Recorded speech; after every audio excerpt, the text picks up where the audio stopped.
You have been wired to lose, not because of fate, not because of lack, but because of silent repetitions planted in your mind by weak men, fearful voices, and invisible enemies. And as long as those patterns remain, nothing in your life will change. This speech is not entertainment. It is a blueprint. It is a weapon. It is a daily system to rewire your thinking so radically that even your fears will no longer recognize you. You have been programmed to doubt, to hesitate, to drift, to shrink. And unless you remove that wiring from the root, you will forever sabotage your own success. But today, I give you the tool the world never gave you, the daily rhythm of mental power, a voice that replaces your inner noise with steel, repetition that destroys weakness, command that installs greatness.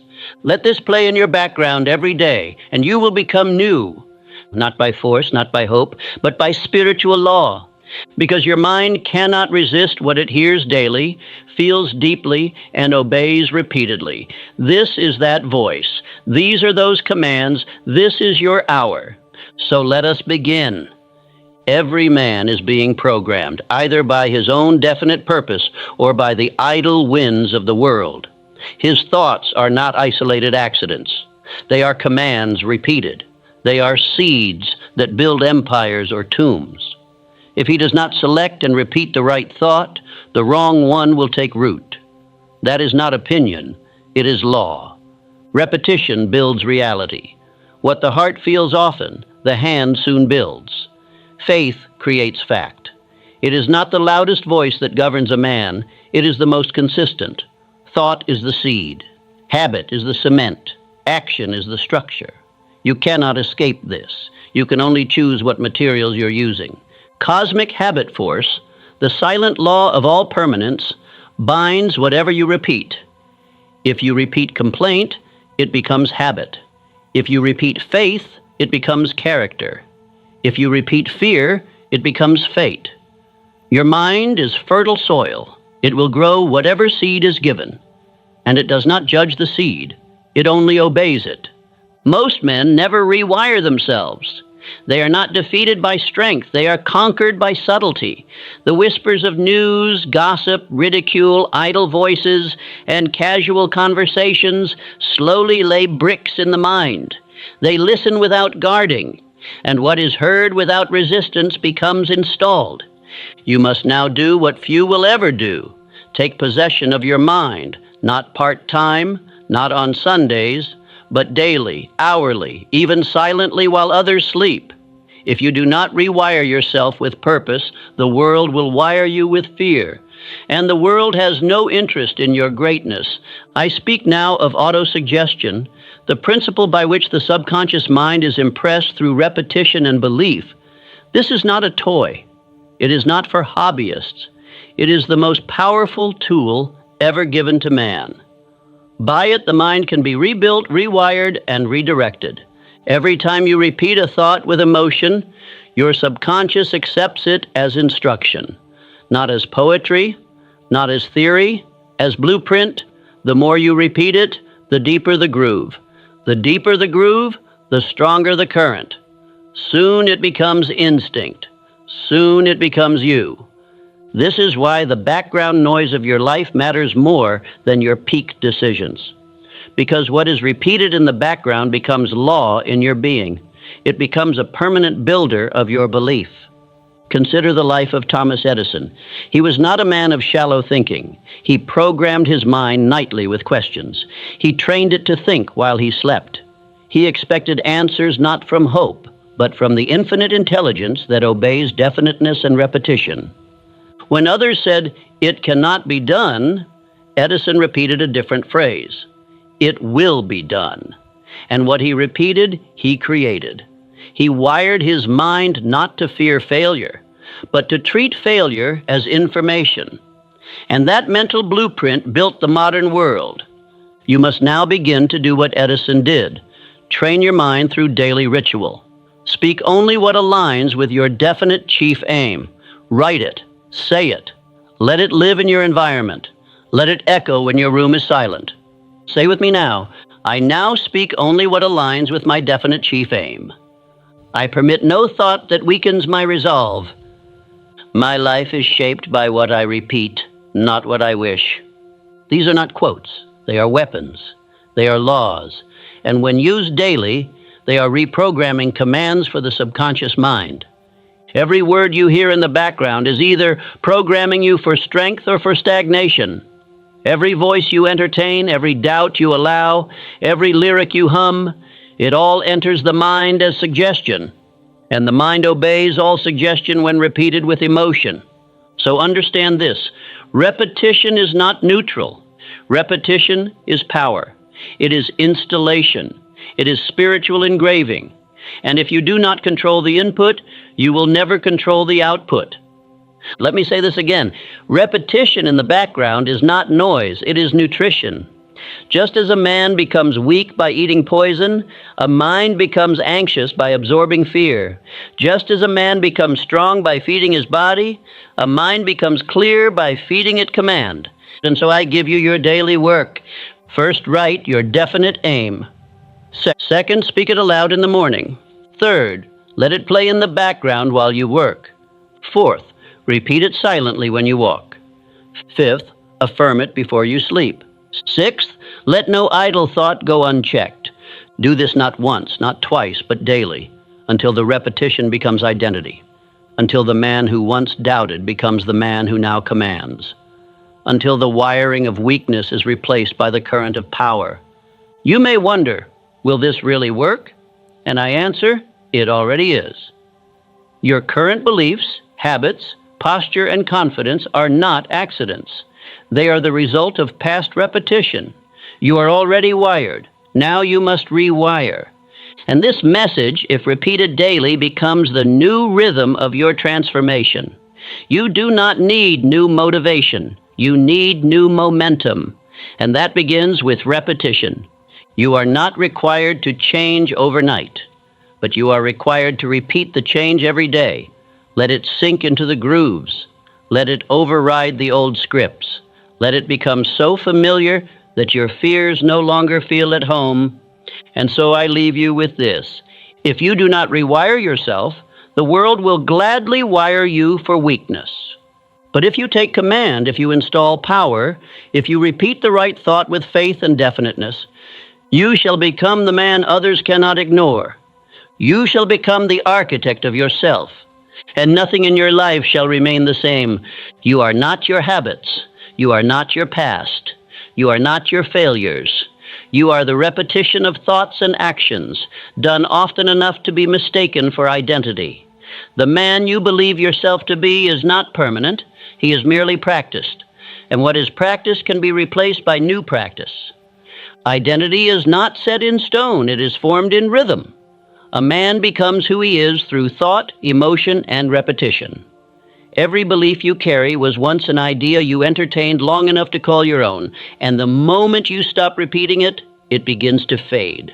The old self, the version of you that hesitates, doubts, breaks under pressure, is not a curse. He is a rhythm, a pattern, a familiar song played one too many times. He is the default voice that gained strength because no stronger voice ever took his place.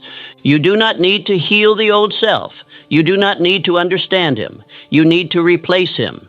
Just as you can overwrite a note with a new line, you can overwrite identity with new commands, new rituals, new beliefs. Understand this, every thought carries a command, and every time you think like the man you used to be, you reinforce him. You speak his language, you grant him breath. But if you replace those thoughts, if you starve him of attention and feed only the new image, he dies. The old self is not a demon, he is not an enemy. He is a habit, and habits are killed by starvation and replaced by intention. This is not theory, it is history. Let us consider Andrew Carnegie. He was not born with the image of a tycoon in his heart.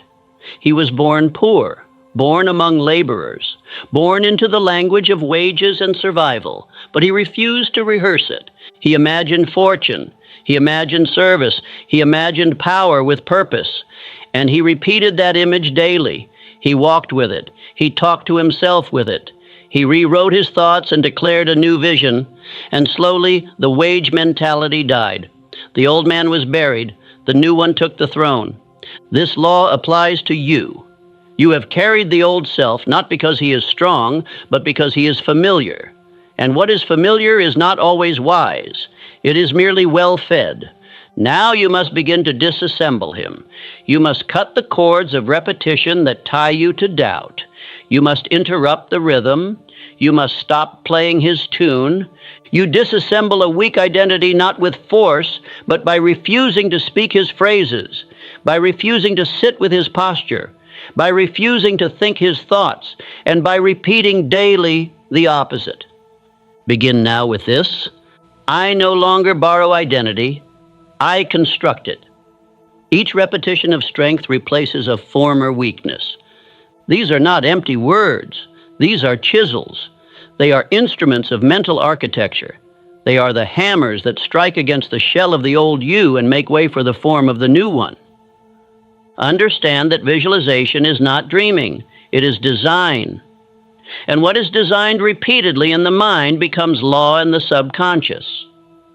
If you see yourself clear enough, often enough, and back it with emotion and decision, your outer life will mirror it. Mental rehearsal is construction, and construction requires daily work. Not emotion, not motivation, but work. Speak it aloud. The old self is no longer invited to build. Only the man of faith, clarity, and command may now remain. Picture now the man you are becoming, not in fantasy, but in blueprint. What does he say when pressure hits? How does he stand in the face of resistance? What does he refuse to entertain in conversation? What does he affirm in private? Now let your repetition begin there. Let the background noise of your life whisper his name. Let the words you speak install his presence. Let the books you read reinforce his identity. Let the silence you enter be the cathedral in which you rehearse his language. The world will continue to offer you the old self, through memory, through habit, through other people's expectations. But you will now know he is not you. He is a mask worn too long. And now that you have chosen to take command, he will fall away. But not easily, not without resistance, and not all at once. He will beg for comfort. He will crave the old schedule. He will plead for the same conversations. Deny him.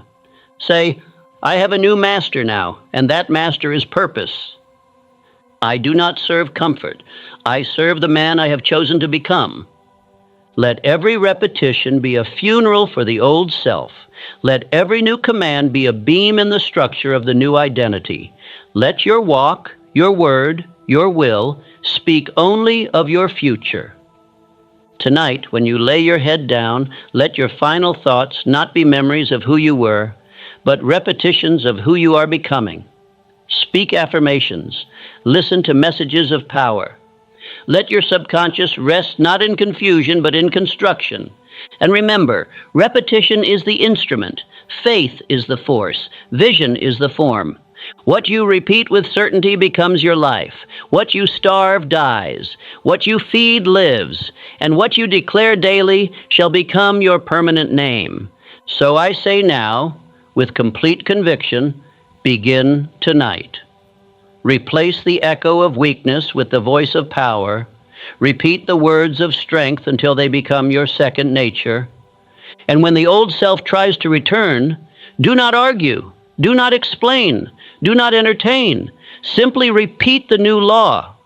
You are no longer building him. You are replacing him. You are no longer identifying with your history. You are constructing your destiny. And the world, though it may not notice yet, will soon have to adjust to the new name you carry. Let us now cast aside the final illusion.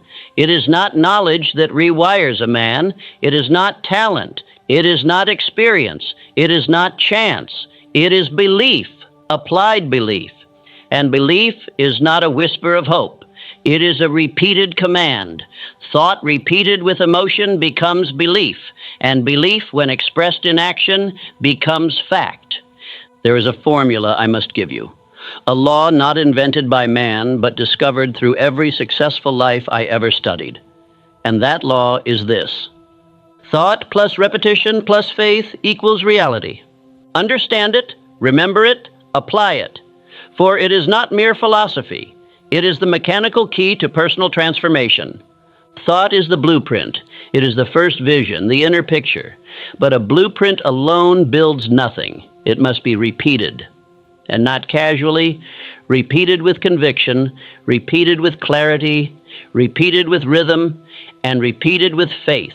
Faith being the spiritual glue that holds the thought in place when the world tries to shake it loose. I must correct the error many have made. Faith is not blind belief. Faith is not the absence of evidence.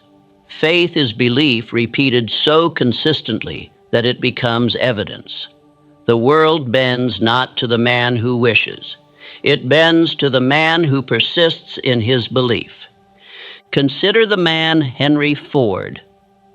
He repeated one image in his mind over and over again, a motor vehicle that would move without horse, that the average man could afford, that would reshape the economy and connect the country.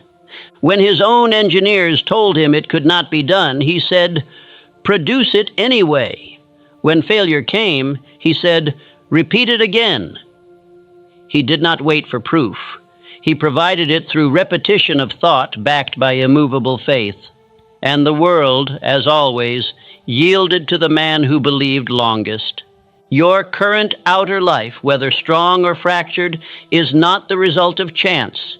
It is the result of your dominant inner repetitions. That which you repeated most consistently has shaped your habits, your responses, your expectations, and ultimately your conditions.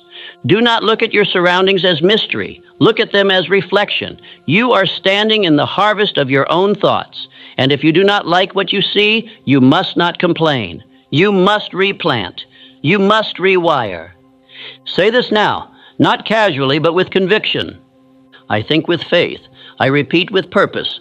I act without delay. My faith is louder than their doubt.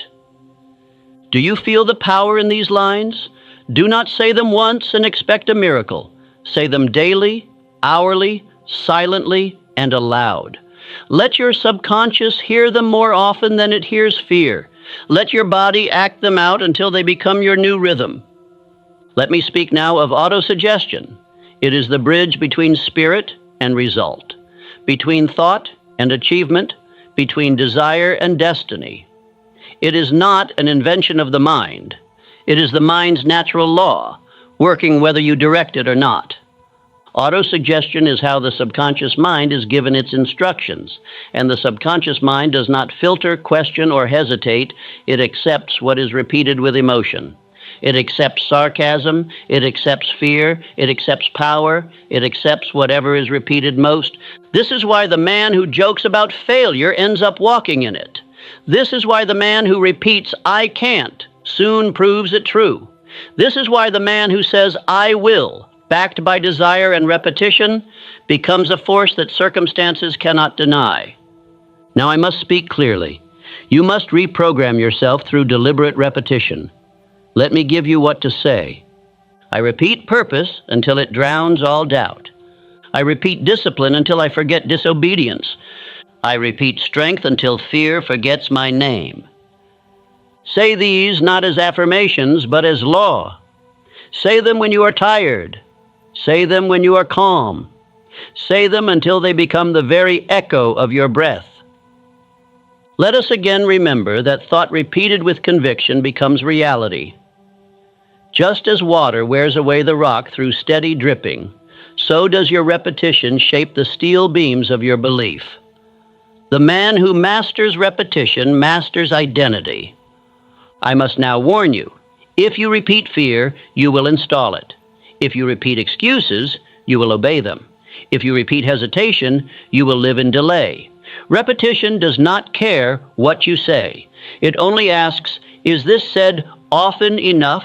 And then it builds accordingly. You must take full responsibility now for what you allow to repeat in your mind. What you hear in the background, what you whisper in your frustration, what you mutter when you think no one is listening. The subconscious is always listening, and it builds with what it hears. From this day forward, every phrase, every word, every suggestion must align with your definite chief aim. Let nothing pass through your lips or your thoughts that does not serve the man you are building. If you understand this, then you are no longer the victim of circumstance. You are no longer the servant of fear. You are the architect. You are now in control of the mental machine. So I challenge you, do not think casually. Think constructively. Do not speak randomly. Speak deliberately. Do not repeat what weakens. Repeat what commands. The man who reprograms himself becomes a new being, and no external shift is needed. No lottery, no opportunity, no sudden break. Only thought, repetition, and faith. These are the sacred tools. These are the weapons of mental mastery. And now you know the formula. Thought plus repetition plus faith equals reality. Engrave it in your mind. Etch it into your schedule. Build your habits upon it. Shape your entire speech around it. For the world cannot take from you what you have installed in repetition and faith. Say it once more with fire. What I repeat, I become. What I believe, I build. What I command, I attract. Now move forward. Repeat with purpose. Act with faith. Think with fire. And the life that once seemed impossible will soon become your reality.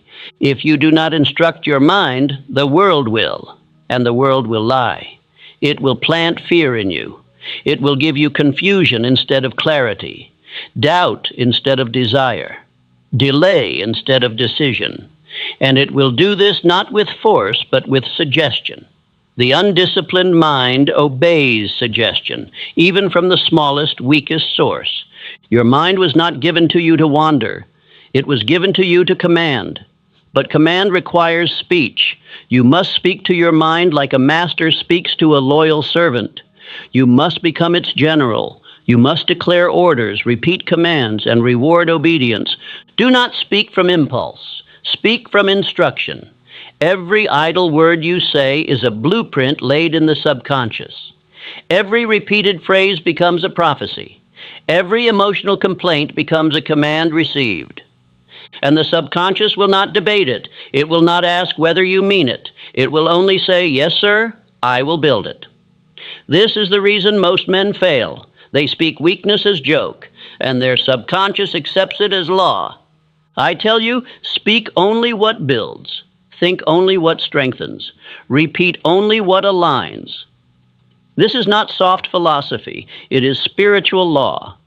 No man can construct a palace while cursing his own foundation. Speak now these affirmations, not as poetry, but as command. I speak to my mind as a general to his army. I am the voice that shapes my destiny.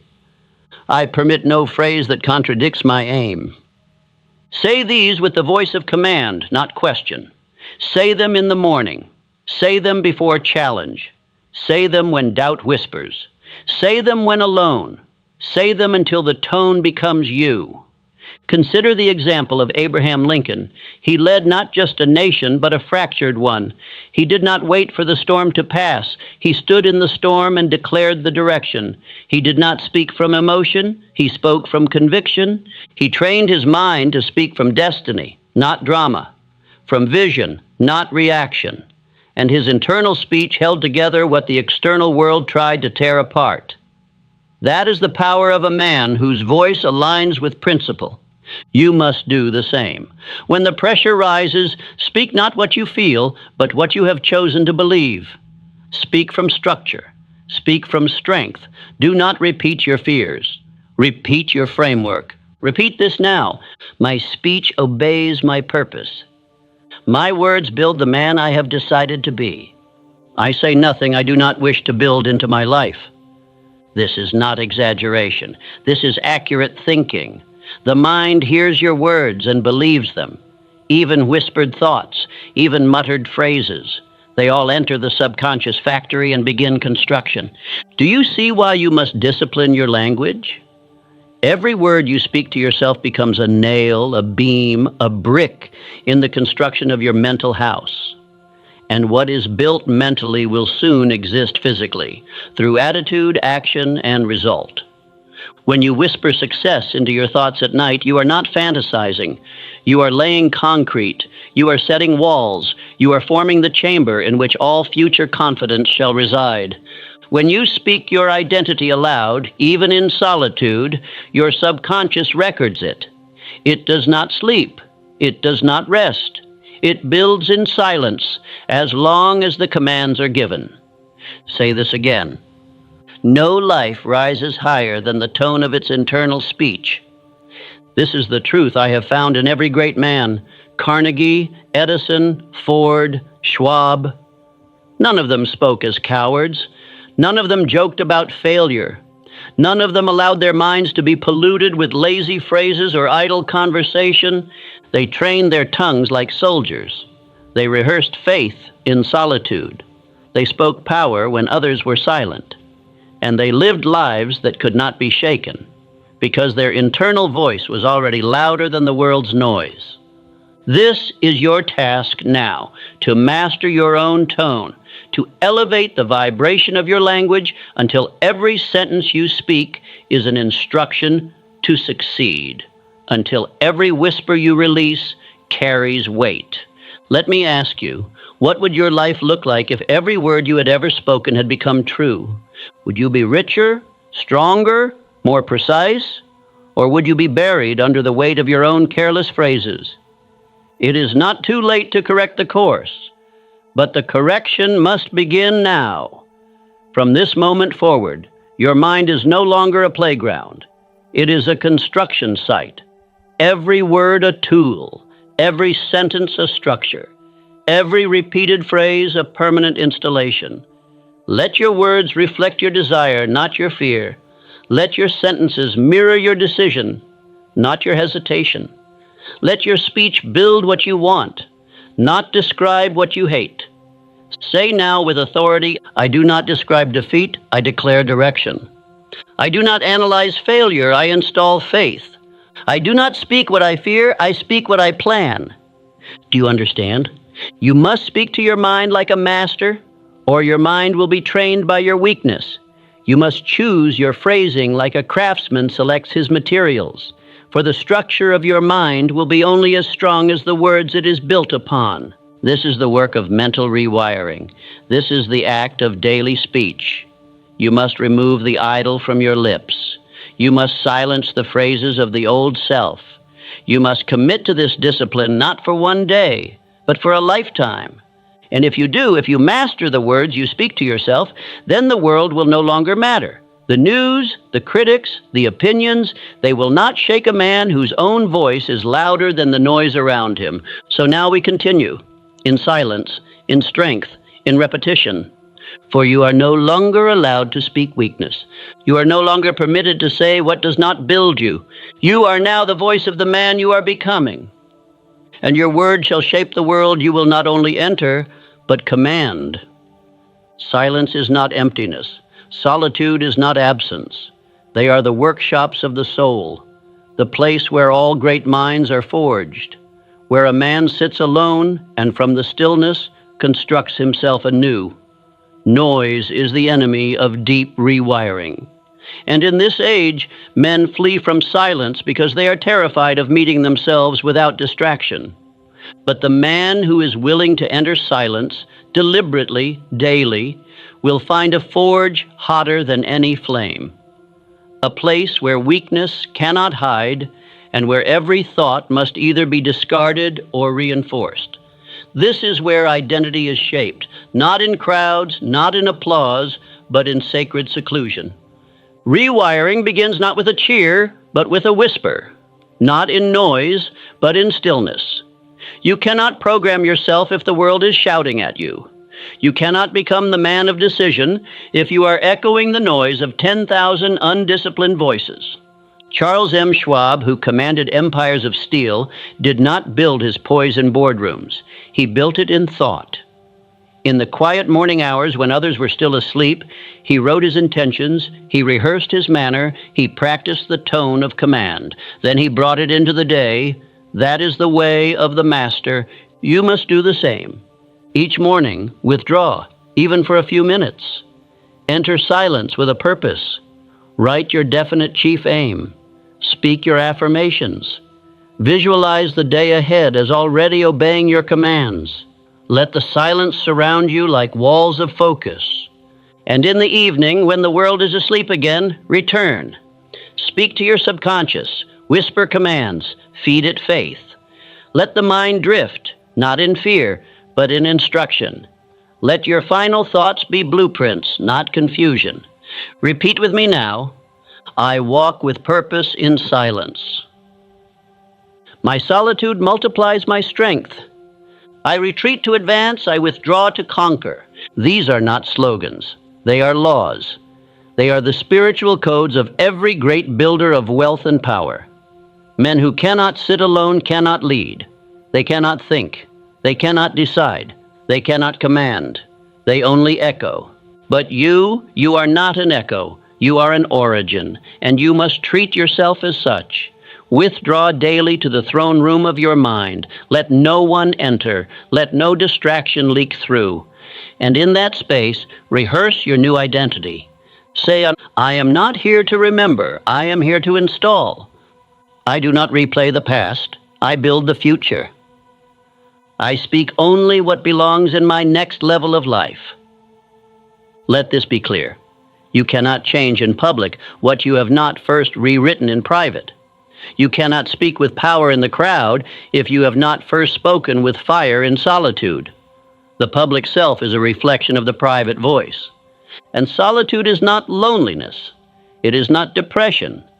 It is not delay. It is the training ground of thought. It is where the weak man dies and the dominant self is constructed. It is where doubt is strangled, where complaints are buried, where destiny is drafted. Let your silence not be passive. Make it sacred. Make it ritual. Do not enter it casually. Enter it with purpose. Sit down with your vision. Speak your affirmations. Breathe into your next self. This is not meditation. It is construction. And if the old self arises in that silence, mocking, whispering, doubting, do not fight him. Simply repeat over him. Starve him of your emotion. Overpower him with rhythm, and he will soon vanish. For the subconscious mind always obeys the most repeated thought. Affirm again, my silence is not escape, it is instruction. My solitude is not absence, it is ascension. The man who cannot sit with himself will forever need the noise of others to feel alive. But that is not life. That is slavery. And we have come now to kill the old master and install the new one.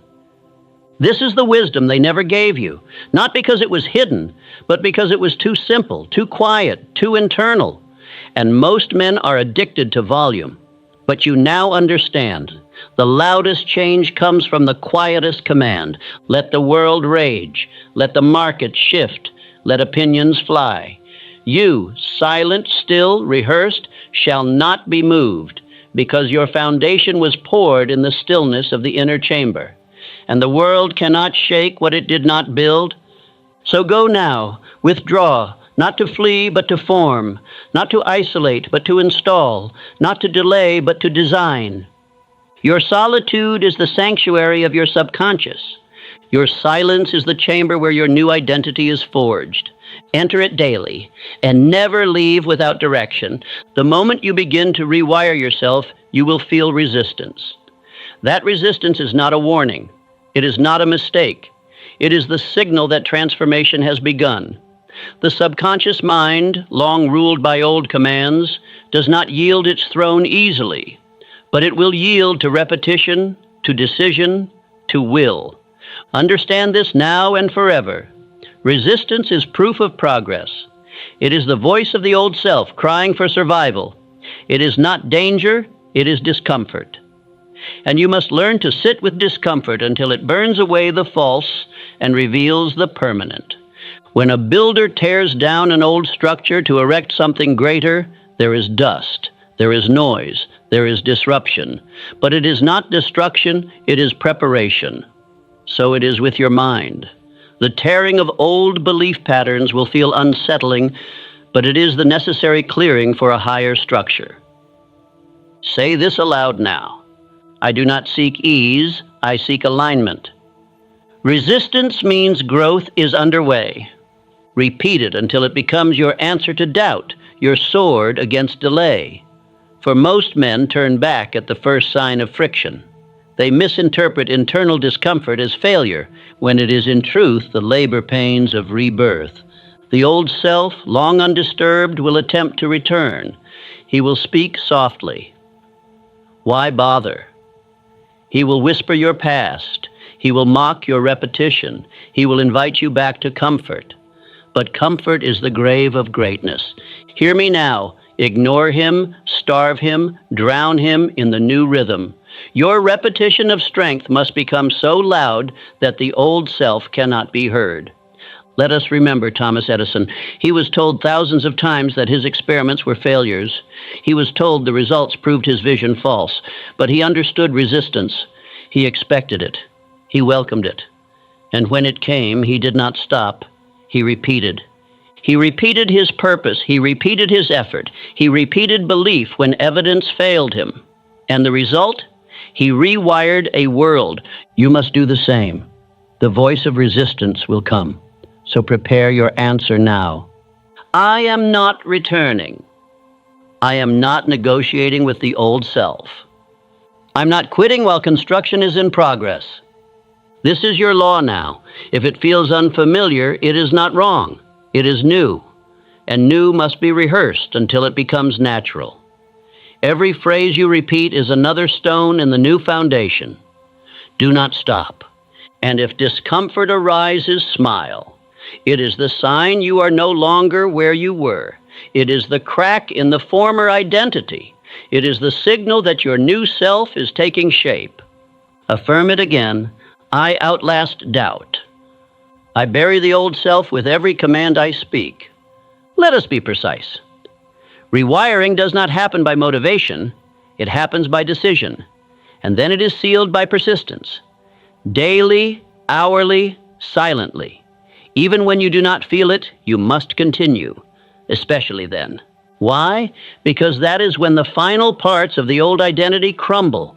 Not in the beginning, but in the middle, when the repetition feels stale, when progress seems invisible, when the temptation to return is strongest. That is the battlefield, and you must win it. Say, I repeat because I have decided. I continue because I do not negotiate with old patterns. And let me give you this assurance, the resistance will fade, slowly at first, then suddenly. The old self, once dominant, will grow quiet, then weak, then absent. Because the mind obeys the most repeated voice, and you now are the new voice. Let others chase novelty. You chase mastery. Let others seek comfort. You seek transformation. Let others quit at resistance. You see resistance as proof that your old wiring is losing control. This is the work of mental dominance. Not dramatic, not loud, but daily, repetitive, consistent, powerful. And I promise you, if you continue, if you obey this law, you will emerge new, not improved, new. The man you are becoming is built in this fire, and this fire is not here to destroy you. It is here to burn away everything that no longer belongs. So when resistance comes, you no longer fear it. You speak to it. You thank it. You outlast it. And you say, as every builder must say, I am not leaving this site. I am here until the structure is finished. You may believe that what you listen to when you are not paying attention has no effect. But the truth is this. What you allow to echo behind your thoughts becomes the stone upon which your future is laid. The subconscious does not sleep. It does not judge. It accepts. And it accepts what is repeated, even when you do not consciously notice it. Most men destroy their minds not by their enemies, but by the background they tolerate. They fill their ears with complaint, mockery, foolish laughter, gossip, and idle noise. And then they wonder why their lives are confused, disordered, and aimless. The mind becomes what it hears repeatedly, even if those words enter like whispers. You must guard your ears as a soldier guards a wall. If one foolish thought enters unchecked and repeats itself, it will find roots. And if it finds roots, it will grow. And if it grows, it will shape you quietly, slowly, completely. Let me speak clearly. This very speech, if played behind your tasks daily, will shape your future, not by magic, but by law. Just as the steady drip of water hollows out stone, so does the steady drip of thought, heard again and again, reshape the mind that allows it. John D. Rockefeller did not allow just anyone into his inner circle. He did not entertain empty words. He did not surround himself with jesters. He permitted only strong, purposeful conversation. He valued silence above foolishness and direction above distraction. You must do the same with what you hear. You must decide what plays around you. Your environment must be your instrument, not your saboteur. Say this now with me. I allow only construction to echo in my mind. I feed my subconscious as I would feed a child, carefully, purposefully, consistently. If you allow words of strength to fill the space around you, your subconscious will build with them. It cannot resist. It is not a judge. It is a builder. It does not question. It obeys. What is background to the conscious mind is foreground to the subconscious. That is the secret. What you ignore, it installs. What you overlook, it obeys. What you hear passively becomes what you live actively. Let me repeat. This message, when heard repeatedly, becomes the new groundwork of your thought. Not because you tried harder, but because you allowed better instruction. If you listen while working, walking, resting, your subconscious will receive, and it will build accordingly. Just as a room becomes filled with the scent of the candle that burns slowly, so does the mind become filled with the thought that burns repeatedly, and you choose the scent. You choose the sound. You choose the result. Do not let your surroundings choose your future. Choose your surroundings as carefully as you choose your friends. Choose your background noise as deliberately as you choose your food. You would not eat poison. So why feed your mind the same? Now say this. My ears are gates. I permit only builders to enter. I live by design, not by default. My surroundings match the life I have chosen. This message you now hear is not mere instruction. It is nutrition. It is food for the silent mind. It is structure for the soul. And every time you play it, you lay another beam in the construction of your permanent identity. You do not need full attention to benefit. You need consistent exposure. That is the law. It is not one grand act that rewires a man. It is the daily repetition of definite thought. And if that repetition is heard behind your activities, your duties, your walks, your evenings, then it is working. Say again, let my subconscious sleep in a house where only purpose is spoken. Let my soul rest where only strength is echoed. You may not feel the change at first, but do not seek to feel, seek to obey. The man who plants seed does not look every hour for fruit. He waters, he waits, he returns, and there is growth. It is the same with repetition. Play, repeat, trust, continue. Let the weak man fill his room with nonsense. Let the drifter listen to foolishness. But you have chosen to rewire. And therefore, you must choose your background with the same precision you would choose a friend to guard your home. You would not let a thief enter your house. So do not let a coward enter your thoughts. You would not let a liar raise your children. So do not let idleness raise your inner man. You are the gatekeeper.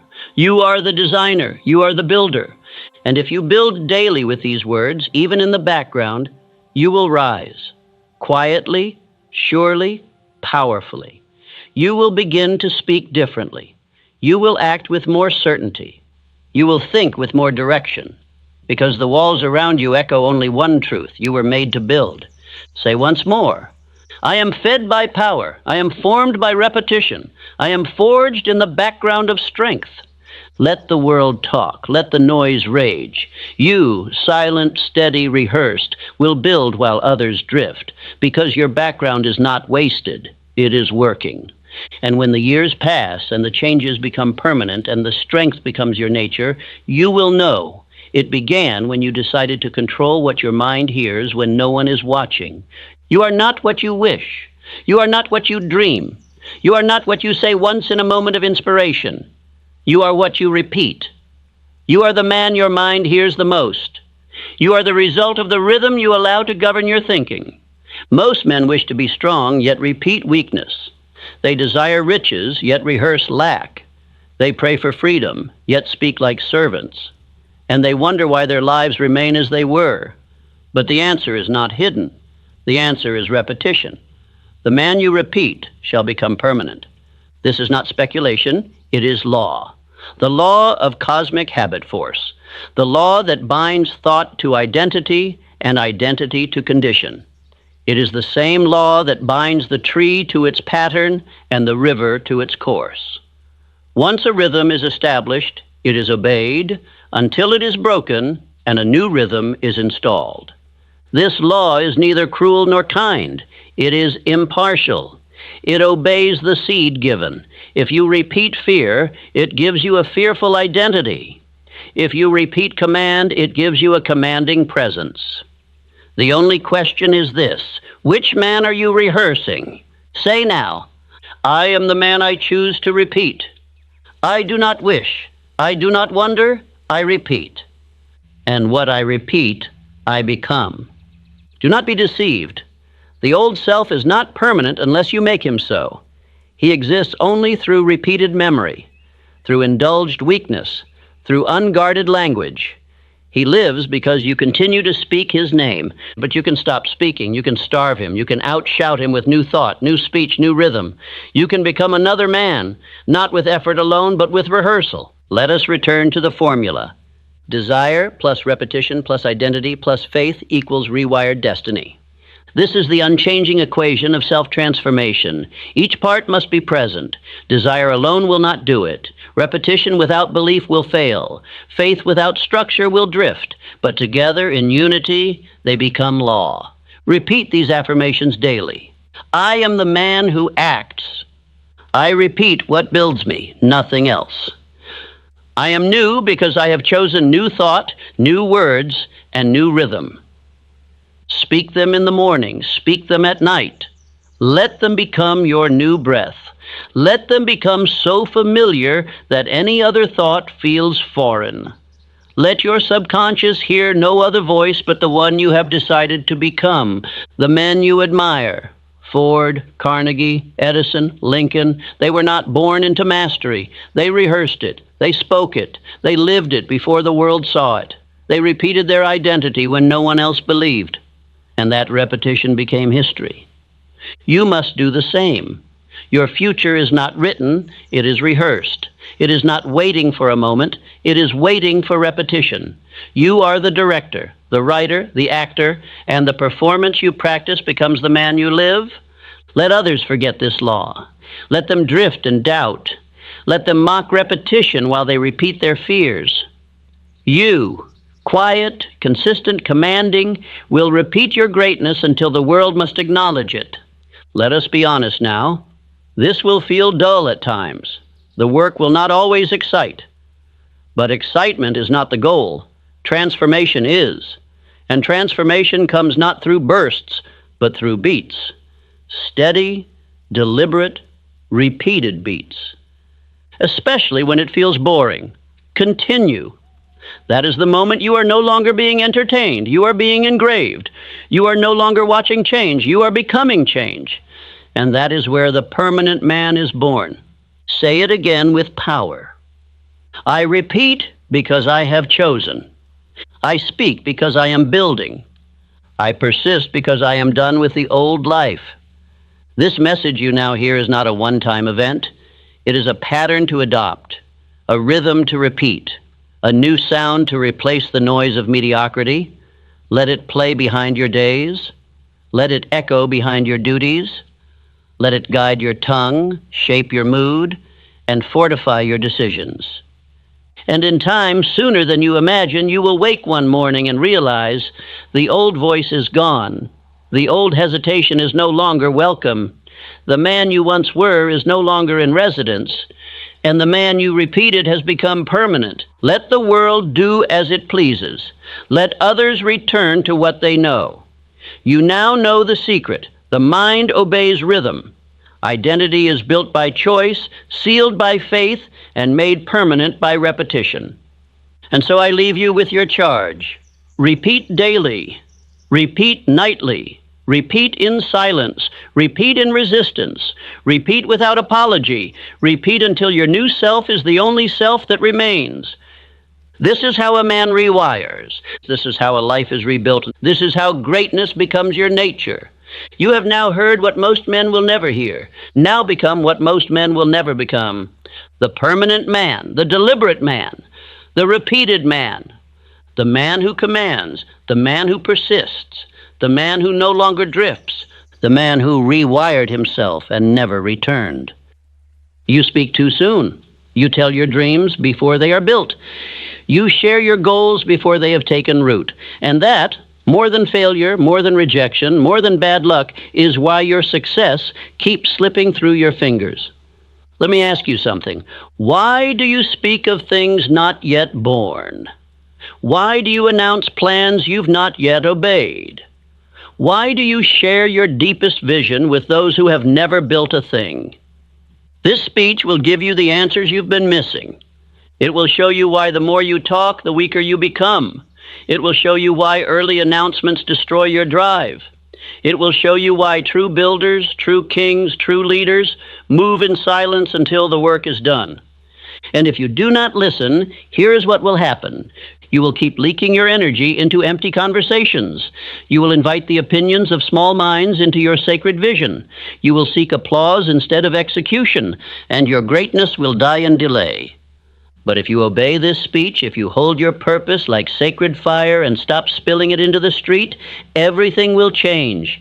You will begin to build with rhythm. You will protect your power. You will multiply your belief. You will finish what you start, and no man will question you because your results will speak louder than any words ever could. So now I ask you, do you want results or reactions? Do you want a harvest or more empty conversations?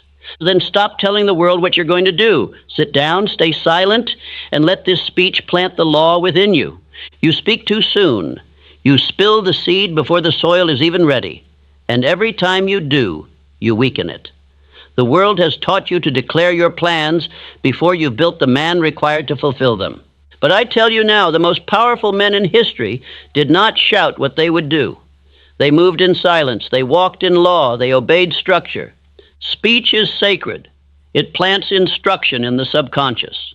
Every word is a builder or a destroyer. And when you speak of things not yet complete, when you boast about visions not yet forged in fire, you scatter your force like chaff in the wind. You feel proud for a moment, but empty soon after. Great men do not move with noise. They build in the dark. They speak only when the work is ready to reveal itself. Their silence is not weakness. It is command. They have nothing to prove. They do not explain. They execute. Abraham Lincoln spent his nights writing alone, unseen, hated by many, but unmoved by noise. John D. Rockefeller planned in quiet corridors. He told no one until the acquisition was sealed. Edison lit the world after years of failure, mockery, and experimentation, never seeking applause before the results. Henry Ford assembled a revolution in systems before most could even imagine it. Each of these men held their purpose in sacred silence until it spoke for itself. And now you must learn the same law. You must learn to seal your mouth when the plan is still forming. You must stop asking others what they think and start asking your own soul what must be done. Do not speak for applause. Speak only to the mind that obeys. Speak only to the aim that demands fulfillment. This speech will teach you 8 laws of purposeful silence. Why true kings speak rarely, why the successful do not announce, and why your greatest moves must be made when no one is watching. Your goal is not to impress, it is to build. Your aim is not to declare, it is to become. From this moment, you will no longer waste your words. You will no longer expose your vision to the wind. You will speak your aim to yourself with thunder and repetition, but you will not tell the world. You will plant your thought in the subconscious and obey it with daily action. Say this with me. I keep silent until my work is law. I do not explain. I execute. You are not here to be seen. You are here to become undeniable. Now let us begin. Let us protect the aim. Let us sharpen the silence. Every man who rises must begin with order, not words. He must first build the structure before he speaks of the vision. The reason most never rise is not because they lack power, but because they give it away through premature speech. They tell their plan before it is rooted. They announce their goal before it is written. They speak of castles before the first stone is set. The undisciplined man talks to feel alive. He speaks so others may validate what he himself has not yet earned. But the disciplined man speaks only to reinforce his subconscious law, and he does so in silence, in solitude, in repetition. He does not chase applause, he obeys structure. Andrew Carnegie was not born into glory, he built it in quiet, deliberate action. Before the world knew his name, he had already written his aim, he had already formed alliances, he had already moved. His silence was not hesitation, it was design. He built his empire before he unveiled it. Speech, when given before structure, creates pressure. It invites opinion. It opens the gates to interference.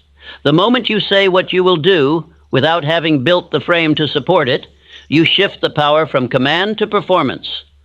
Now you are no longer obeying law, you are performing for eyes. When you speak a thing that has not yet been shaped in thought and forged in action, you invite resistance. Not resistance that builds you, but resistance that confuses you. Others will question your plan, not because they see it clearly, but because they cannot imagine it. And you will begin to question yourself, not because you lack ability, but because you gave too much voice to the unqualified. Most men speak to feel strong. But a man does not become strong by speaking. He becomes strong by building. Let your plan be known to your subconscious first. Let your desire be known to infinite intelligence through faith, silence, and decision. Let your actions speak, not your intention. To speak prematurely is to drain your spiritual reservoir. A man only has so much psychic force in a day. If he uses it sharing visions to those who cannot see, he will have none left to create that vision.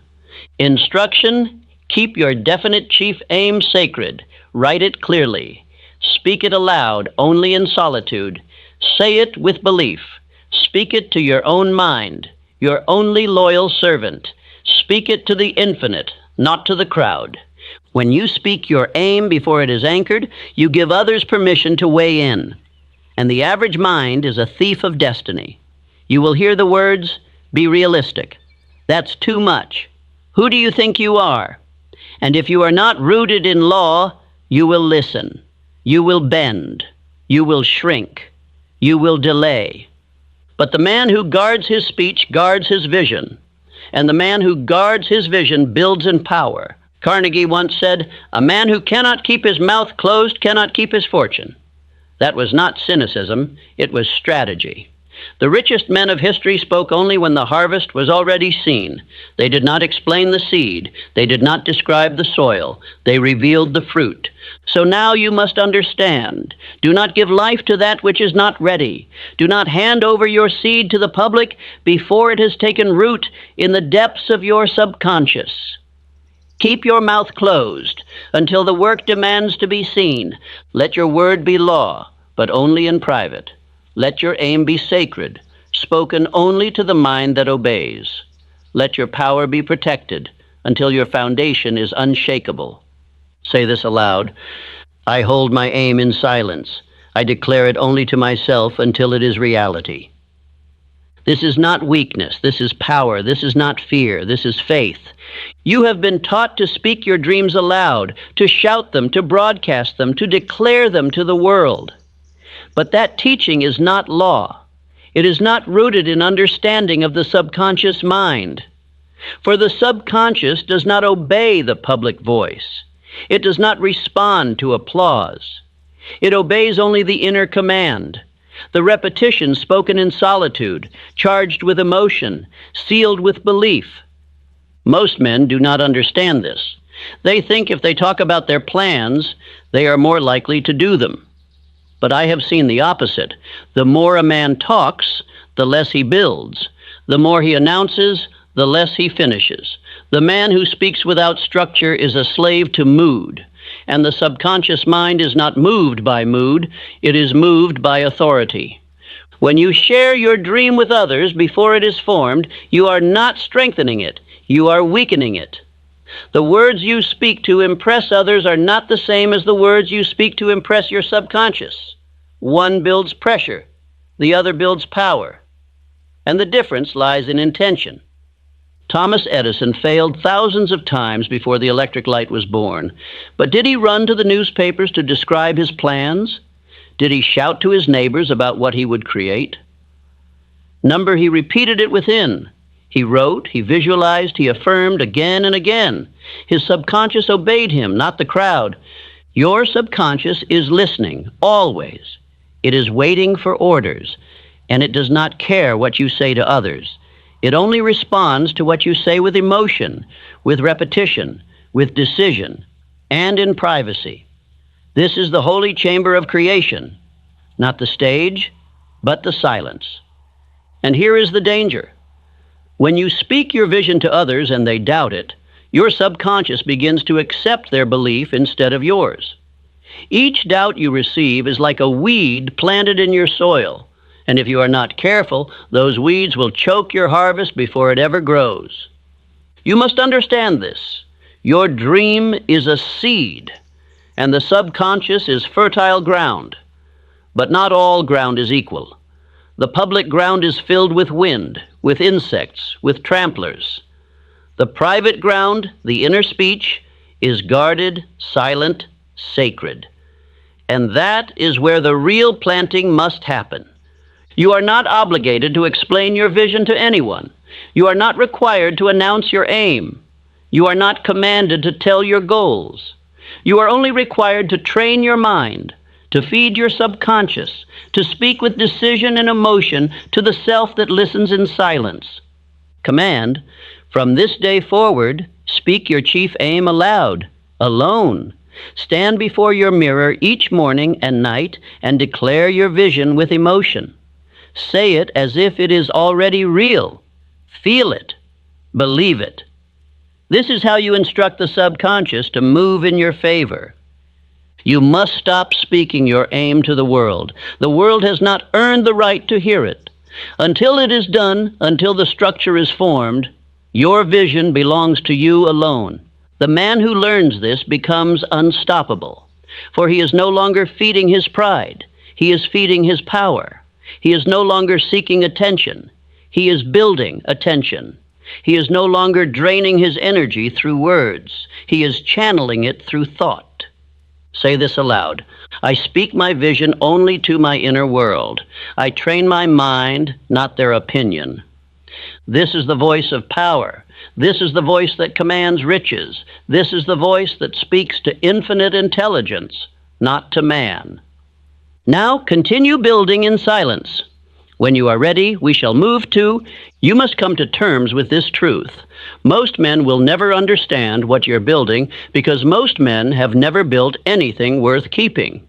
Their minds are fixed upon that which is visible, that which is immediate, that which is popular. You, however, are dealing in that which is invisible, that which is still forming, that which demands vision, faith, and silence. When a man begins to construct something great in his imagination, he must first separate himself from the opinions of the mediocre. For their thinking will not elevate you, it will imprison you. Their doubts, their smirks, their small questions, their casual remarks, each one is a theft of your sacred energy. Each one is a leech upon your definite chief aim. Understand this. The thing you are building does not yet exist to the world. It exists only in the temple of your own mind. That makes it vulnerable. That makes it sacred. And that makes it yours. Every time you speak of it prematurely, you hand over a piece of it to someone who cannot protect it, believe in it, or even see it. They will mock what they do not understand. They will diminish what they have never dreamed. They will attempt to pull it back into the realm of what is common, because that is where they live. Do not be surprised. Do not take it personally. They are not your enemy. They are simply unconscious.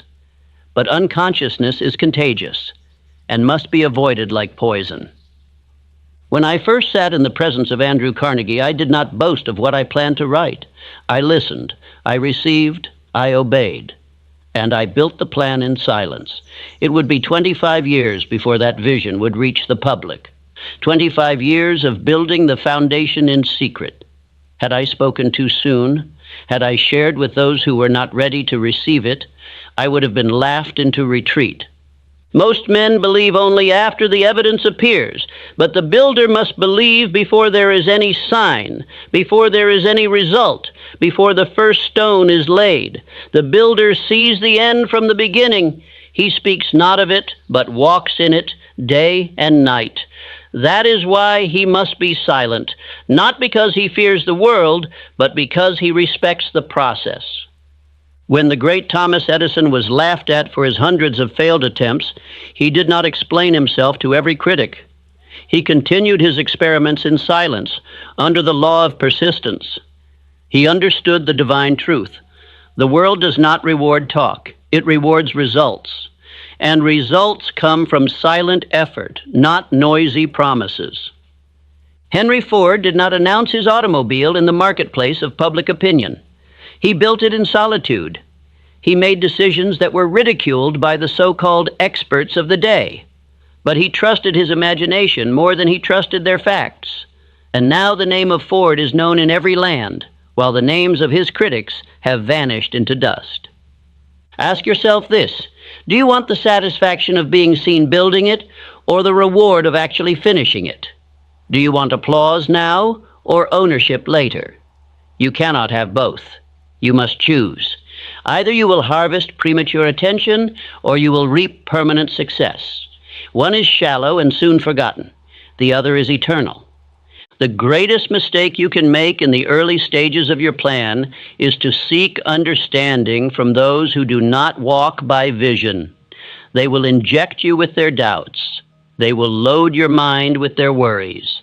They will frame your dream in the narrow dimensions of their own failure. And if you are not spiritually fortified, you will listen. You must guard your vision as a farmer guards his seed.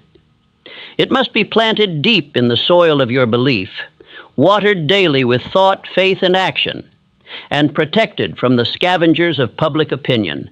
Do not expose your plan to the cold winds of casual conversation. It will wither.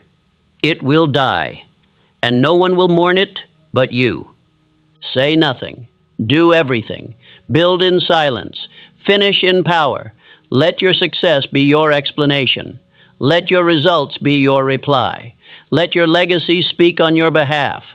For nothing commands respect like results, and nothing kills momentum like too much speaking.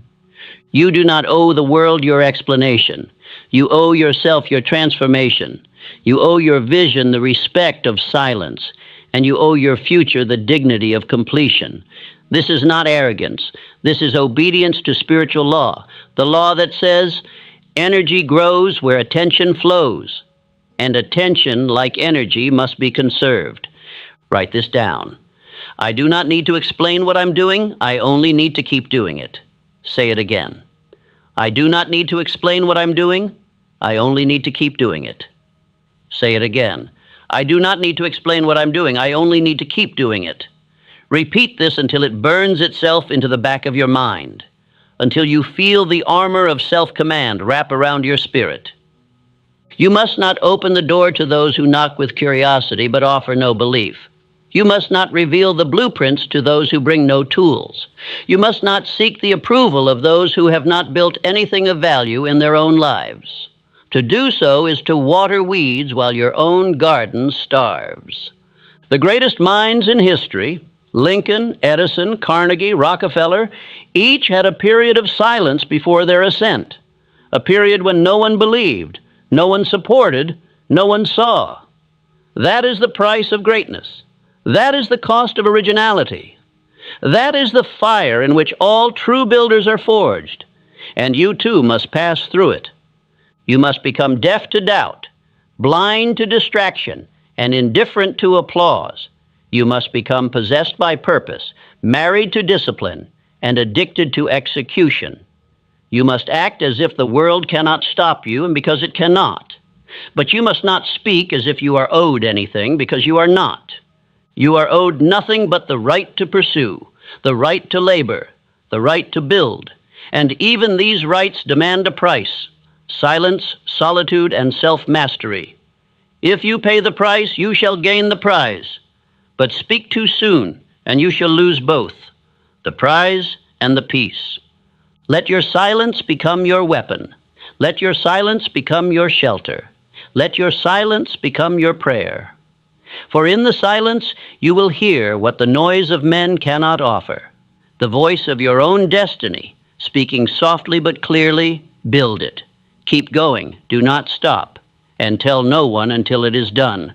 Repeat these affirmations. I build in silence. I do not explain, I complete. I do not announce, I act. I protect my plan with discipline. I finish what I begin, and I tell no one until it is done. Say them aloud, morning and night, in your chamber, in your walk, in your work.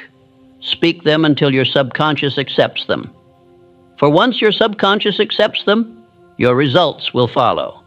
Let the others chase attention. Let them drown in explanation. You will rise in silence. You will move in certainty. You will strike in precision. And when the moment is right, when the work is done, when the structure is complete, you will reveal it, not with words, but with triumph. That is the law. That is the way. And that is why you must remain silent until it is done. You must learn to guard your inner world as you would guard your fortune. For in truth, your mind is the birthplace of your fortune. A single careless word can leak the oil from the lamp of your imagination. And when that oil is gone, so too goes the light by which you build. Silence, then, is not just caution, it is power. Silence is your shield. It is the fortress around your idea until that idea has earned its right to exist in the world. The moment you speak your plan aloud to idle ears, you invite doubt to enter. You give critics permission to intrude. And worse, you give way to the devil of vanity, who tempts you to feel as though the saying of the thing is equal to the doing.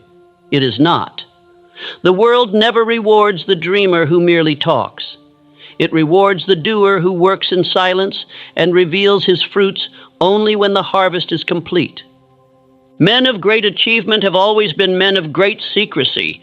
They speak in deeds, not declarations. Consider the builder of the pyramids, the inventor in his laboratory, the founder who labors in obscurity until his enterprise is too large to ignore. They did not announce their plans to the crowd. They did not seek applause. They sought completion. They kept silent until the thing was done.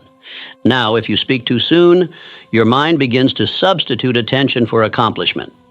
You feel as if you are already halfway there when in truth you've not even begun. Speech becomes a counterfeit of action. It is a trap. And that trap has ensnared millions who thought that sharing their goal would bring them closer to it. Instead, it robbed them of their inner drive and planted in its place a craving for validation. I have taught men of industry, men of invention, men of faith, and the one truth that separated the achievers from the talkers was this: the achiever could suffer in silence. He could toil without notice. He could delay praise until the work stood complete. He knew that the furnace of discipline burned hottest when no one was watching, and yet he entered it daily, willingly, without fanfare. Ask yourself, why do I feel the need to tell? Do I tell because I seek clarity, or do I tell because I seek attention? Do I tell because I must think aloud, or do I tell because I want to be admired for what I intend to do rather than what I have done? These are serious questions, for the man who speaks without discipline is often the man who never builds at all. Faith, real faith, does not need applause.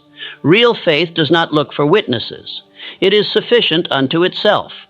The man of faith acts in silence because he knows that silence is the womb of power. Speech can be wasted. Silence cannot. Words can betray you. Silence defends you. To hold your plan in your heart and water it daily with thought, effort, and prayer, that is the path of true power. When Thomas Edison labored through thousands of failures before bringing the electric light into being, do you believe he ran to tell the world of every wire, every trial, every burnt filament? No, he kept working. He told the world only when the light turned on and banished the darkness. His silence was not weakness. It was the discipline of mastery. When Andrew Carnegie plotted his empire, he did not share his plans with idle company. He chose his confidants with care and revealed only what was necessary. The rest he kept locked within a mind trained in definiteness of purpose. He knew that in silence lies protection from theft, from discouragement, from distraction. A man who tells too much risks losing everything to those who did not earn it. There is a sacred law I have come to know. Speak only when speaking advances the cause. If your words strengthen your decision, speak them in private to yourself. If your words dilute your resolve, keep them unsaid. The world does not need your intention. It needs your execution. Keep your intention private until it can no longer be hidden because of the greatness of your results. And let me tell you the great tragedy that befalls those who violate this law. They reveal their plans, receive premature praise, and fall into rest. Their imagination grows weak. Their faith is satisfied too early. And when resistance comes, as it always does, they have no reserves to draw upon. Their work dies halfway. Their promise withers. Their dream is buried in the graveyard of spoken but unfinished intentions. But you, yes, you who listen, must not fall to this error. Let your silence become your sword. Let your stillness become your furnace. Let your quiet resolve outlast the noise of the world. There will be those who ask what you're working on. Smile, nod, say nothing. Let them wonder. For every question you do not answer, your power increases. Every time you restrain your tongue, your will becomes sharper. Write your purpose, burn it into your mind, repeat it aloud to yourself each morning and night, but speak not of it to the curious or the doubtful. Do not cast the pearl of your aim before those who cannot understand it. Let your silence become your prayer. Let it become your shield against the noise, the judgment, and the distraction of the world. Let this be your affirmation. I speak only when it strengthens my faith. I remain silent when it protects my power. I tell no one until it is done. Every man who ever built something of lasting value learned to suffer the weight of isolation. But in that isolation, he forged greatness. He became immune to mockery, hardened to delay, and faithful to his definite chief aim. Silence was his sanctuary, and it must become yours if you would rise above the crowd of dreamers who speak and do nothing. Speak with your actions. Let your labor declare your plan. Let the sound of your effort become the music of your life. And when you emerge, complete, victorious, unbreakable, then and only then shall your silence turn to a roar. Until then, hold your peace. Guard it as you would guard your treasure. Let others waste their breath. You build in silence, and the world will soon be forced to listen. Great men act before they explain. They build in silence and speak only when the structure stands. The man who talks before he moves seeks approval. The man who moves before he talks seeks dominion. Words are wind until the deed is done. Let the weak announce themselves. Let the builder construct in secret. This is the law. Motion before declaration. Action before explanation. Rockefeller moved with quiet force. He acquired refineries without broadcasting his intent. He built networks behind closed doors. While others spoke of dreams, he was busy building empires. And when he finally spoke, it was not theory, it was fact. He who talks before moving exposes a crack in faith. He is seeking applause in place of action. But he who acts needs no confirmation. His confidence is in the law, not the noise. Every time you share your plans, you invite resistance. The subconscious mind begins to think it has already succeeded because you celebrated too early. This false reward dilutes your force. It creates comfort where there should be drive. Speak of your vision only after the work is undeniable. The path must be walked before it is shown. The machine must run before it is revealed. Until then, guard it like sacred fire. Do not explain your habits. Do not justify your calendar. Do not seek applause for your discipline. Let your growth speak by results. Let your calendar reflect your creed. The man who moves first gains power. He does not wait for consensus. He does not require agreement. He builds step by step, stone by stone, without need of recognition. And one day, his structure stands while others are still debating.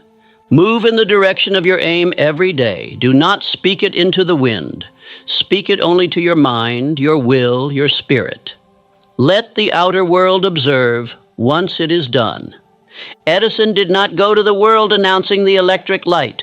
He experimented in silence. He failed quietly. He persisted while others ridiculed, and when the light finally burned, no words were necessary. The world was lit. Can you move without being seen? Can you build without applause? Can you advance without discussion? That is the test of power. Men of noise often stall. They exchange their strength for storytelling. They feed their self-image with imagination rather than action. But law does not obey image. It obeys work. Law respects structure. When you take daily action toward your vision, you affirm belief. When you announce that vision before it is ready, you gamble your strength on opinion. Work in silence. Refine your plans in solitude. Fortify your aim through action. And when your actions have built the structure, then let it speak. No man argues with results. The work you do in secret becomes the force you carry in public. The repetitions, the silence, the strategy. They build a reservoir of inner certainty. When you finally speak, you speak as one who has conquered. Most men reverse the law. They speak early and act late. They announce loudly and execute faintly. Their confidence is rented, not earned. But the builder walks in the opposite direction. He starts early, he speaks little, he acts repeatedly. And one day, when the world looks for the source of power, they find it in him. Your confidence must not come from praise. It must come from progress. Build in secret. Plant in silence. Water with discipline. And let the harvest reveal the truth. Repeat this aloud. I act first, I speak last. I let my work reveal my law.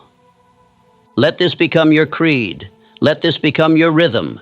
Let this protect your vision from theft, from weakness, from premature praise. And if the world asks what you are building, say nothing, smile. Keep building. They will see soon enough.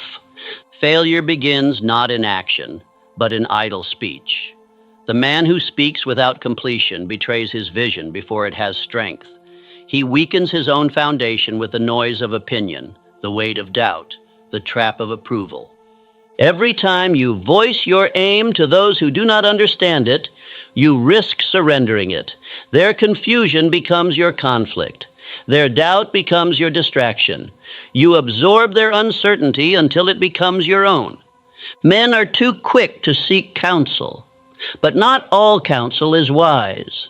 Not all ears are worthy. Not all questions are honest. And not all smiles are sincere. I did not reveal my purpose in writing Think and Grow Rich to the world before it was born. I knew what would happen. They would call it fantasy. They would call it ambition without proof. They would ask for guarantees. And if I had listened, I would have doubted. I would have quit. The book would not exist.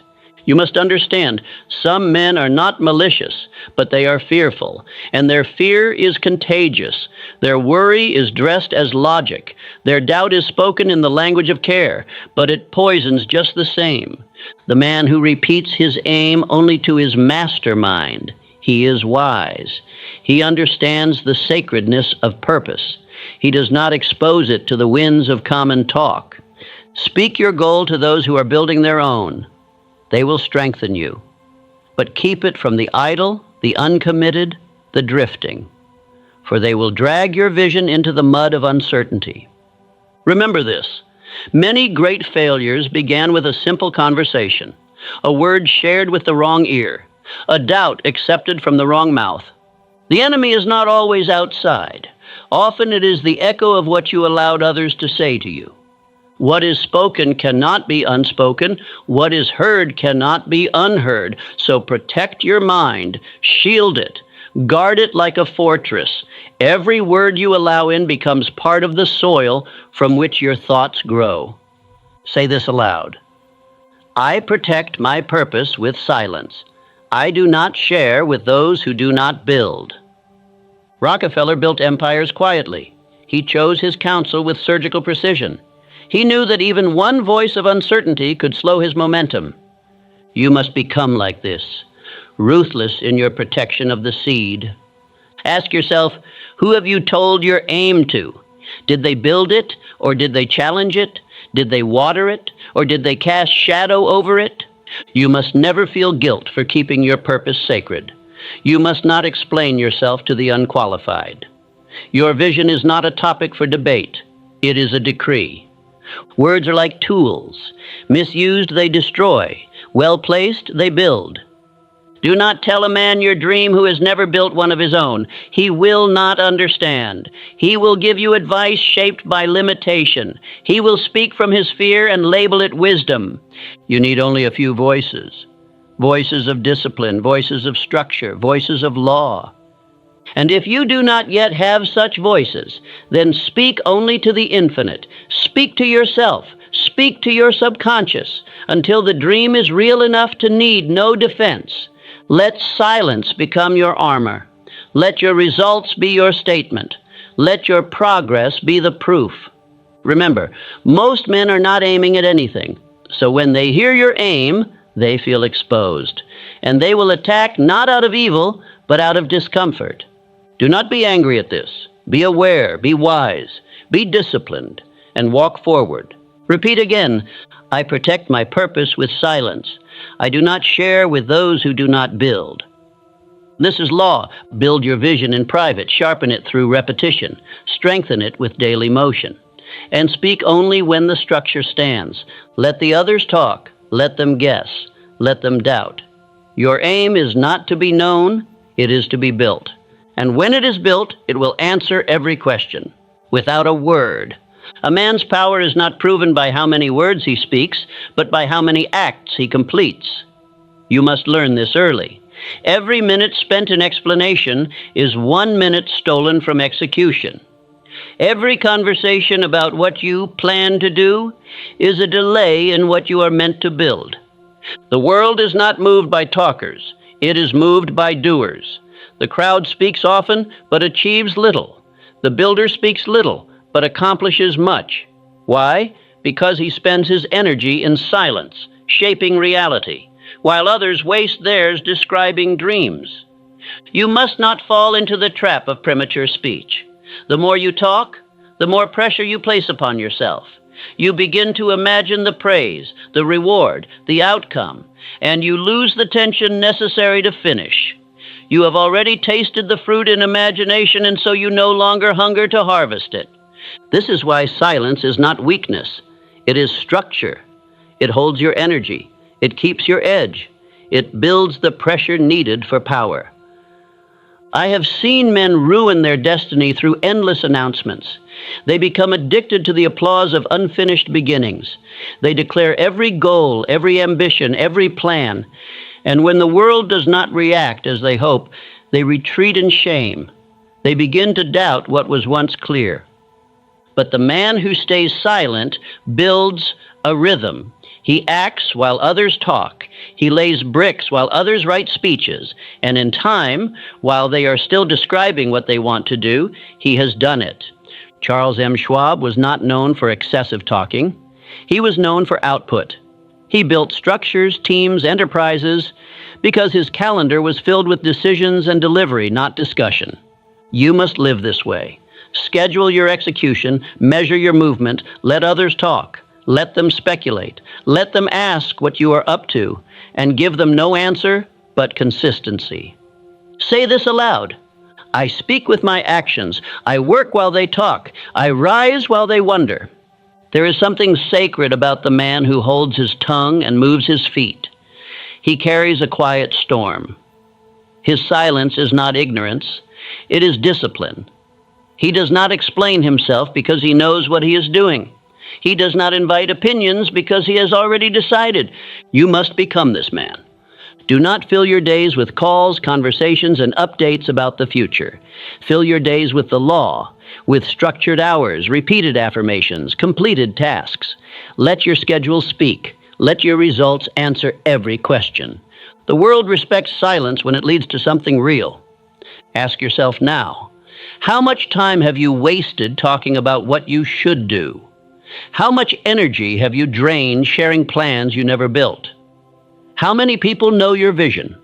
While your hands remain empty, this must stop. From this moment forward, you shall obey a new rule and no explanation without execution. If you have not moved, do not speak. If you have not built, do not announce. If you have not obeyed the law of repetition, then you are not yet worthy to describe your dream. You must build first.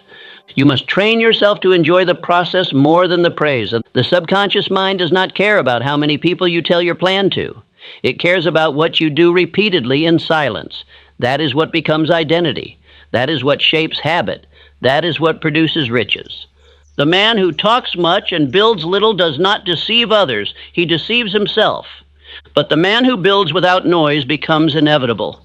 They do not see him coming. They do not prepare for him. And when he appears, they cannot deny him. Because he has proof, he has structure, he has law.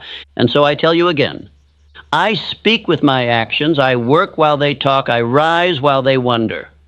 This is not a speech of fantasy. This is not a lecture of dreams. This is a call to law, a call to sacred structure, a call to withdraw your need to explain and replace it with a command to do. Let your identity be formed in silence. Let your victories be quiet.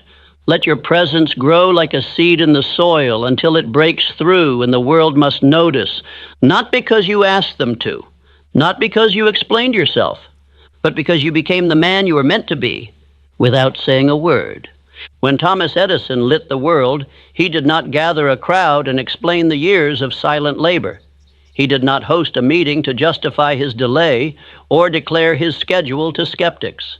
He simply turned on the light, and the darkness surrendered, without fanfare, without argument, without demand for attention.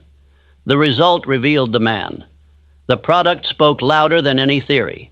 The light needed no defense. You must do the same. There is a sacred power in silent execution. There is strength in staying quiet while you build, staying invisible while you construct, staying unknown while you prepare. You owe no explanation for the seed you plant, only the fruit it yields. Do not teach the world your method. Demonstrate your results. Talkers are abundant. Builders are rare. The world is not moved by what you intend. It is moved by what you complete. Plans whispered to others will dissolve in the heat of doubt, but plans spoken into your subconscious, repeated with faith, acted upon daily. Those plans rise into visible reality. Those plans become stone, become steel, become success. I say to you now, let your growth mature in silence. Let your ambition take root where no wind of ridicule can uproot it. Let your faith grow in soil untouched by fear. Do not allow the unqualified to witness your becoming. A young man once said to me, I have a grand idea. I've shared it with many, and none believe it can work. And I replied, that is your first mistake. You shared it too early. You scattered your seed among stones. You see, premature exposure invites theft, invites criticism, invites spiritual interference. The seed must be protected while it is soft, while it is vulnerable. Only when the roots are deep, only when the foundation is set, Only when the structure stands on its own, only then may you reveal. When I first conceived of the philosophy of success, I told no one, not until the idea had matured, not until the words had formed into lessons, not until the law had proven itself in my own life. For I understood, if I speak too soon, I weaken the force. But if I wait, the fruit will make the tree undeniable. Even the master builders of the world obey this law. Andrew Carnegie did not announce his first fortune. He simply earned it. Charles Schwab did not host a press conference when he organized his great business plans. He simply delivered. And when Henry Ford envisioned the motor car for the common man, he was laughed at. So he stopped explaining. He worked in silence. And the machine proved his genius. You must protect your power the same way. The soil of your soul is not public property. Guard it. The vision that was given to you was not meant for everyone's approval. It was meant for your obedience. You must protect your plans with silence until they are shielded by proof. Let others wonder, let others speculate, but reveal only what is done. Reveal only the finished book, not the drafts. Reveal only the result, not the outline. Reveal the transformed life, not the intention to change. Why? Because what is revealed too early is killed in public opinion. It is dissected by doubters. It is pulled apart by weak minds. The unprepared world is a poor nursery for a sacred vision. Let the thing grow in secret, in strength, in solitude. And when the fruit is ripe, when the structure is finished, when the work is undeniable, step back and let the world see. For the completed work needs no defense. It will explain itself, it will teach, it will shine, it will speak.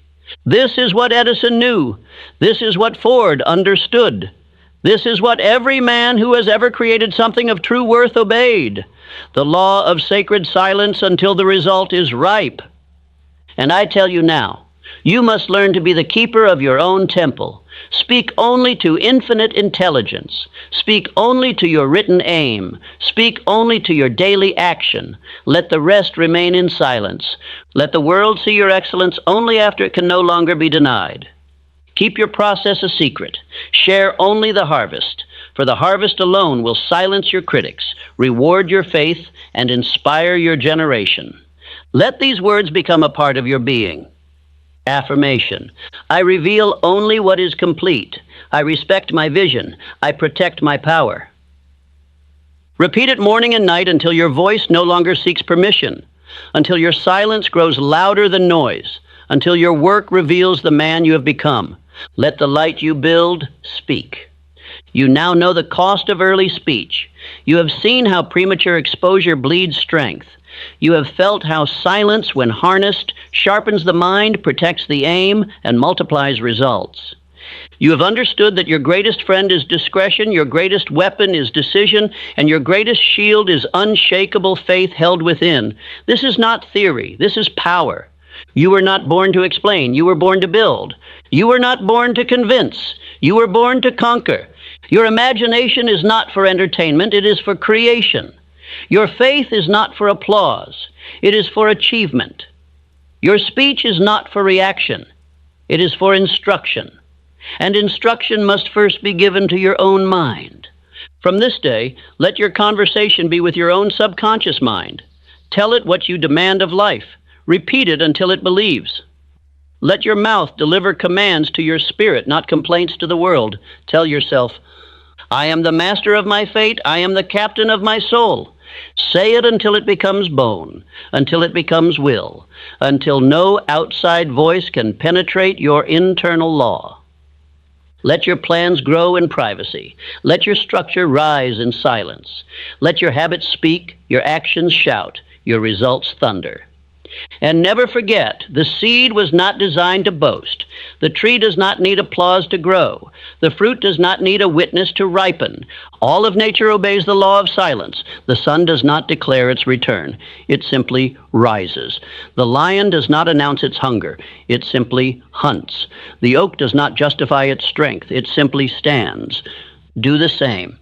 Work in silence, finish in power, reveal only what is done. I have walked the path of silence. I have learned its law through pain and persistence. I have seen men rise when they stopped explaining. I have seen fortunes born in the privacy of thought and the secrecy of effort. And I now hand you this sacred command. Do not speak until the work is complete. Your vision is not a topic. It is a task. Your purpose is not for presentation. It is for proof. Your gift is not for performance. It is for impact. From now on, speak only what strengthens. Write only what instructs. Share only what uplifts. Reveal only what is done. Final affirmation. I no longer announce. I execute. I no longer explain. I building. I no longer need permission. I have power. Speak it daily. Whisper it before sleep. Declare it at dawn. Let this become your new identity. Let the world see your transformation only when it is finished. Let them marvel. Let them wonder. Let them ask, where did you come from? And you will know, I came from silence. I came from the inner chamber of faith. I came from a place where no man could interfere. I came from the sacred fire of daily decision. And now I arrive, completed. Obey this law of silence, and your work will grow in strength, your mind in faith, and your riches in abundance. Speak less, move more, finish quietly. Let the world discover what you became when you told no one. If your life is poor, it is not because riches are missing. It is because your thought is misdirected. You believe the world must change first, but the world is only your mirror. Riches are not won with muscle, nor earned by luck. Riches are revealed to the man who trains his mind to see them. You are surrounded by opportunity, by gold, by law, yet you may be blind to it. The blind man stumbles past treasure because his vision was never trained. So too you have walked past wealth, not because it was not there, but because your mind was not ordered to see it. You were born into a sea of abundance, but the sea does not pour itself into your cup unless you raise your vessel. Thought is your vessel. Faith is your guide. Decision is your captain. And unless these forces are trained, the ship never leaves the dock. I say to you, riches are not first earned by the hand. They are commanded by the mind. Until you think in riches, you shall walk in lack. Until you command your subconscious, you shall drift with fear. Until your aim becomes law, your life will reflect disorder. Your thoughts roam like unbroken horses, wild, proud, and undirected. But you are not born to be ruled by them. You were born to be their master. You must break the mind, harness its power, and direct it toward definite riches.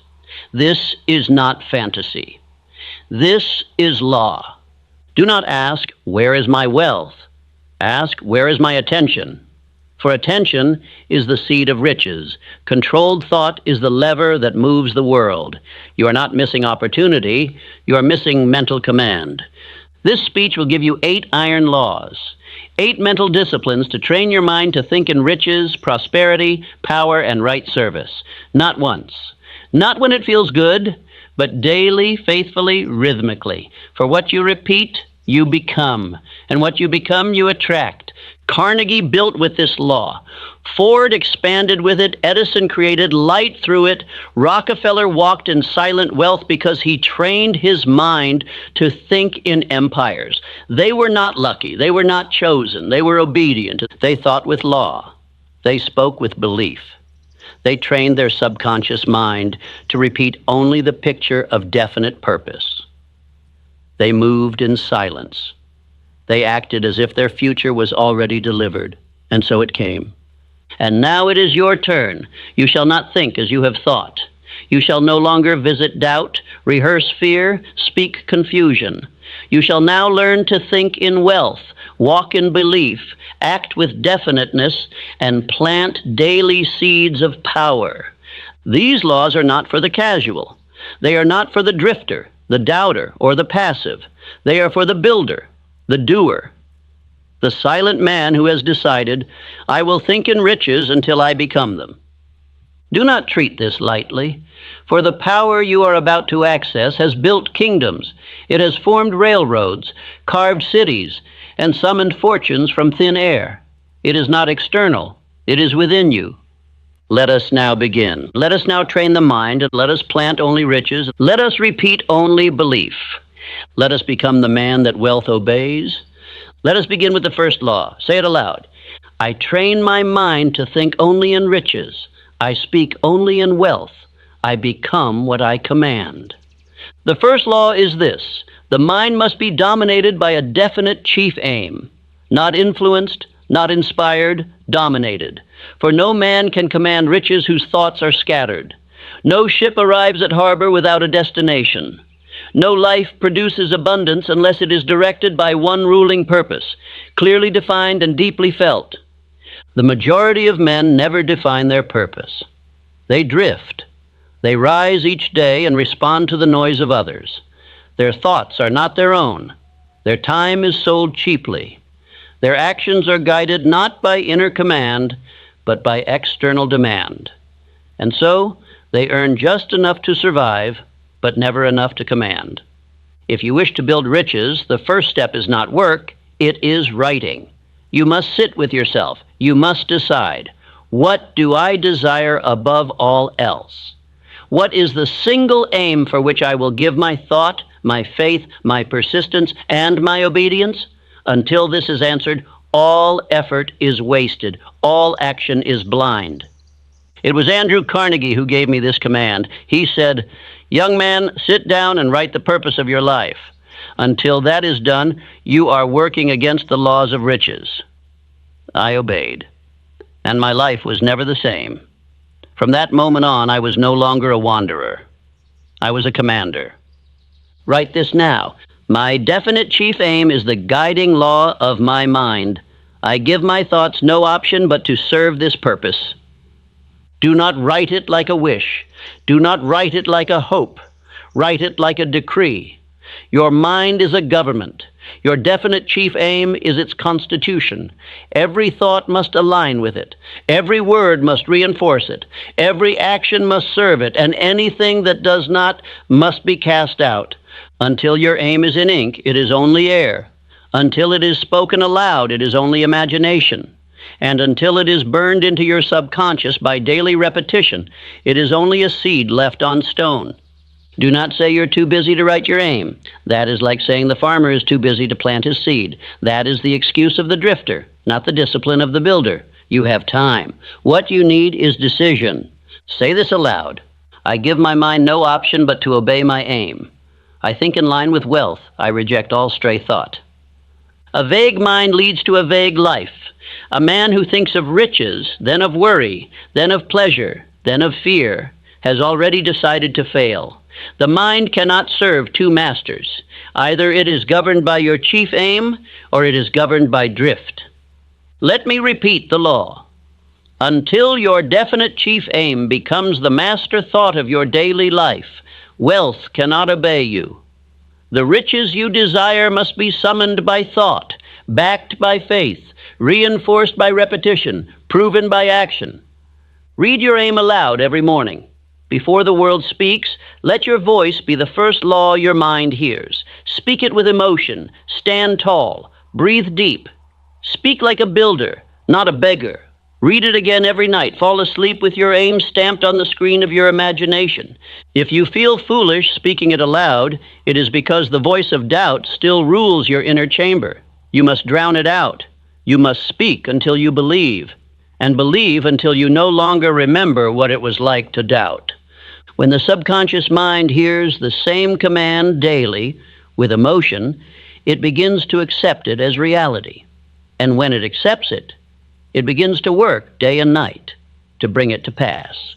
People, opportunities, insight, timing, all move to obey the man whose mind is definite. Do not hide your aim. Post it on your wall.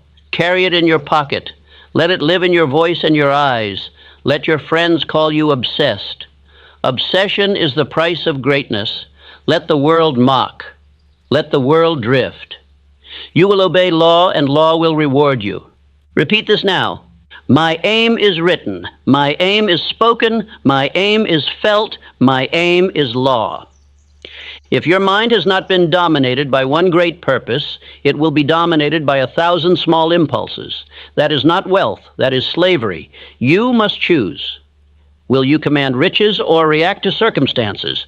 You cannot build wealth in fragments. You cannot grow an oak from scattered seed. You must plant one aim, water it with belief, protect it with discipline, speak it with authority, and act in its direction daily. This is the first law, and without it, all other laws are void. No amount of reading, wishing, or labor will replace it. You must define your purpose. You must write it. You must read it aloud. You must repeat it until your mind becomes the instrument of that one thought. Say it with power. I do not live by confusion. I do not drift. I do not divide my attention. I live by purpose. I live by law. I live by my chief aim. And now, before we proceed, do not listen further until you have obeyed. Take pen, take page, take voice, write the aim, speak it aloud, read it again tonight, and return tomorrow not as a wanderer, but as one who has decided. Let us now proceed to the next law. The subconscious mind does not argue. It does not debate. It does not question what is repeated. It obeys it. Every time you speak a thought aloud, it is recorded. Every time you imagine a result, it is engraved. Every time you feel a belief, it is planted. The subconscious mind becomes what you repeat. Most men are poor, not because they lack desire, but because they rehearse poverty in their thought. They speak of debt, they speak of hardship, they think of loss, they imagine misfortune. And the mind, ever obedient, says, "Very well." And so the world arranges itself to match the pattern. You must decide, what shall I repeat? For repetition is power. Repetition is law. Repetition is how belief becomes nature. It is not a man's moment of inspiration that changes his life. It is what he tells himself hour by hour that carves his reality. Repeat this aloud now. I do not repeat confusion. I do not repeat fear. I do not repeat limitation. I repeat riches. I repeat law. I repeat power. You do not get what you want. You get what you think about all day long. Your desire must be trained like a seed in a field, and you do not plant a seed once. You plant, water, guard, protect, and speak over it daily. So it is with the riches of the mind. Thomas Edison did not invent the light bulb by accident. He imagined it, then rehearsed it mentally thousands of times before the filament ever glowed. The invention was born in the mind first. The mind created it by repeating the image so consistently that the world could not help but follow. Likewise, you must form the habit of repeating prosperity, not once, not twice, but over and over, until the thought of riches becomes the only rhythm your mind will accept. Write this now. I am a builder of riches. Money obeys my definite thought. My service brings compensation. My life is aligned with purpose. I am the type of man who attracts wealth. Say each aloud. Say them with force. Say them again tonight. Say them again tomorrow. Say them until your voice no longer trembles, until your heart no longer doubts, until your circumstances begin to bend under the weight of your command. Most men whisper prosperity and shout fear. You must reverse the order. You must declare riches and go silent toward doubt. Your speech must match your vision. Your vision must match your aim. And your aim must be repeated until the subconscious mind no longer resists. Understand this. The subconscious is a fertile field, but it does not decide what is planted. You do. And if you plant weeds, worry, hesitation, negativity, you shall harvest accordingly. But if you plant definite riches and reinforce them with spoken word, you shall reap in due season. Repeat aloud, my mind accepts only prosperity. My words speak only belief.